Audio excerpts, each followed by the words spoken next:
صحابہ میں سب سے لمبی عمر پائی ہے حضرت سلمان فارسی رضی اللہ تعالیٰ عنہ۔ 350 سال ان کی زندگی ہے۔ اتنی زندگی صحابہ میں سے کسی کی بھی نہیں ہے جتنی حضرت سلمان فارسی رضی اللہ تعالیٰ عنہ کی ہے۔ بنیادی طور پہ یہ ایک مجوسی کے بیٹے تھے اور بڑے امیر کبیر خاندان سے تعلق رکھتے تھے۔ یہ اپنے باغ میں جاتے تو راستے میں ایک راہب کا کٹیا تھا۔ یہ گزرتے گزرتے اس کے پاس رکنے لگے تو اس کی باتوں میں وحی کا اجالا تھا تو اس کی باتیں اچھی لگنے لگی۔ باپ کو پتہ چلا تو اس نے کہا کہ ہم مجوسی ہیں، آپ کو پوچھتے ہیں، اور یہ نصرانی ہے، تم اس کے پاس نہ بیٹھا کرو، کہیں تمہارا دین نہ لوٹ لے۔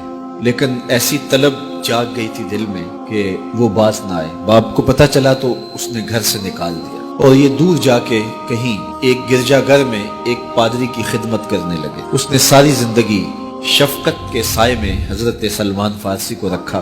ناز و نعم سے پالا ہوا بیٹا گھر چھوڑ کے حق کی تلاش میں نکل کے اس کے گرجا گھر میں پہنچا تھا۔ جب اس کا آخری وقت آیا تو اس نے بلایا اور بلا کے کہا کہ میں زندگی کی سانسیں پوری کر چکا ہوں، اب میرے انتقال کے لمحے قریب آ گئے۔ تو نے بڑی میری خدمت کی ہے تو میرے بعد تو غموریا چلے جانا، وہاں کا جو راہب ہے فلاں اس کا نام ہے، تو اس کی جا کے خدمت کرنا، تجھے حق مل جائے گا۔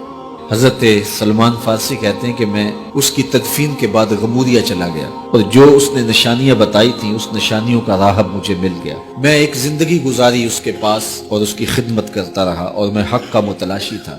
ایک وقت آیا کہ اس کا بھی آخری وقت آ گیا اور اس نے مجھے تنہائی میں بلا کے کہا کہ کوئی ایسا شخص نہیں رہا جس کے پاس میں تجھے بھیج سکوں، اور میرا وقت آخر آ گیا اور تو نے سچائی کے ساتھ حق کی تلاش میں میری خدمت کی ہے۔ میں تجھے پتے کی بات بتاتا ہوں، پلے باندھ لے، میرے انتقال کے بعد تو یثرب چلے جانا، نبی آخر الزمان کے ظہور کا وقت قریب آ گیا ہے اور وہ ہجرت کر کے وہاں تشریف لائے۔ کہتے ہیں میں نے اس کو کہا کہ کوئی اور شخص بھی تو دعویٰ نبوت کر سکتا ہے، میں اتنی خاک چھانی ہے، ماں باپ کا دیس چھوڑا ہے، گلی گلی کی خاک چھانی ہے، تو کہیں میں دھوکہ نہ کھا جاؤں، مجھے نشانیاں بتاؤ۔ تو اس نے 3 نشانیاں بتائی۔ کہا ایک تو صدقہ قبول نہیں کرے گا، دوسرا ہدیہ رد نہیں کرے گا، تیسرا 2 کندھوں کے درمیان مہر نبوت ہوگی۔ 2 دن کے بعد اس کا انتقال ہو گیا۔ کہتے ہیں میں وہاں سے تدفین کے بعد اٹھا اور یثرب کی جانب روانہ ہوا۔ راستے میں ایک قافلہ تھا اور وہ یثرب ہی جا رہا تھا، تو میں ان کے ساتھ شامل ہو گیا کہ میری منزل بھی وہی ہے، لیکن انہوں نے مجھے اکیلا سمجھ کے پکڑ لیا اور غلام بنا لیا۔ لیکن میری خوش قسمتی یہ کہ انہوں نے مجھے بیچا جا کے یثرب میں، اور وہاں ایک یہودی نے مجھے خرید لیا اور اپنے باغ میں کام کاج پہ لگا لیا۔ میں روزانہ ان ہمایوں لمحوں اور ان حسین گھڑیوں کا منتظر تھا جن کے لیے میں نے در در کی خاک چھانی تھی، کبھی عرش پر، کبھی فرش پر، کبھی ان کے در، کبھی در بدر۔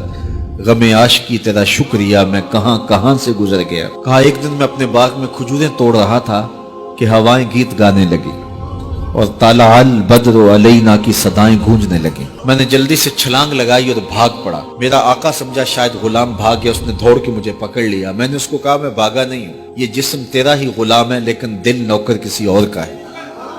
میں کچھ کھجوریں لے گیا اور حضور کی خدمت میں حاضر ہوا اور جا کے میں نے پیش کی، اور میری نیت صدقے کی تھی۔ تو میں نے جب پیش کی تو فرمایا ہم نبی ہیں، صدقہ قبول نہیں کرتے۔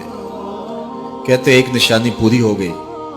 اب کچھ دیر ڈال کے میں پھر کھجوریں لی اور میری نیت ہدیہ کی تھی۔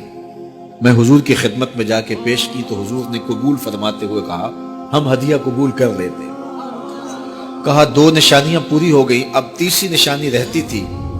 اگرچہ 2 نشانیاں ہی میرے لیے کافی تھی اور حضور کا چہرہ ہی میرے لیے کافی تھا، لیکن میری آرزو یہ تھی کہ میں تیسری نشانی کا بھی بچشم خود مشاہدہ کر لوں تو پھر میں ایمان لاؤں۔ ایک دن حضور میرے باغ میں تشریف لے آئے۔ حضور نے قمیض اتاری ہوئی تھی اور اپنے مبارک کندھے کے اوپر کپڑا رکھا ہوا تھا اور مہر نبوت والی جگہ چھپی ہوئی تھی۔ ہلکی ہلکی ہوا چل رہی تھی اور میں حضور کے پیچھے پیچھے ہوتا تھا۔ میری آرزو یہ تھی کہ ہوا کا کوئی تیز جھونکا آئے اور کپڑا ہٹا دے اور میں مہر نبوت کی زیارت کر لوں۔